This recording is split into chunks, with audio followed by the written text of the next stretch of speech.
Video আপনাদেরকে উপহার দিচ্ছি, যার মাধ্যমে হয়তোবা আল্লাহ আমাদের সবাইকে অনেক অনেক বেশি সওয়াবের ভাগীদার করবেন। আমি আমাদের শব্দটা এখানে ব্যবহার করেছি কারণ আমি জানি এই ভিডিওটা হয়তো অনেকের জন্যই প্রয়োজন নাই, তারপরেও তারা শেয়ার করবেন আল্লাহকে ভালোবেসে। কেন বলছি কথাগুলো সেটা আপনারা একেবারে ভিডিওটা শেষ পর্যন্ত যখন আপনারা দেখবেন তখন আপনারা বুঝতে পারবেন। এটা অত্যন্ত চমৎকার একটা কাজ। চমৎকার একটা কাজ এই কারণে যে আজকে আমরা যে বিষয়ের উপর কথা বলতে যাব, এর উপরে আপনি যদি ধর্ম বিশ্বাস করেন, বিলিভার হন, এবং আপনি যদি মুসলিম ধর্মের হয়ে থাকেন, তাহলে এর উপরে আসলে কিছু নাই। একটা বাচ্চা একদিকে 6 বছরে কোরআন হাফেজ হয়ে বেরিয়ে যাচ্ছে, আবার তার বাবাই 6 বছরের হাফেজের বাবাই আবার দেখা যায় কোরআনটা সুন্দর করে পড়তেই পারছে না। ট্রু।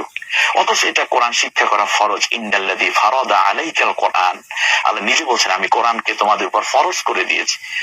আল্লাহ সূরা নূরের মধ্যে বলেছেন ওয়া ফারাদনাহা, আমি আল্লাহ কোরআনের বিষয়বস্তুকে বোঝা এবং মানাকে তোমাদের উপর ফরজ করে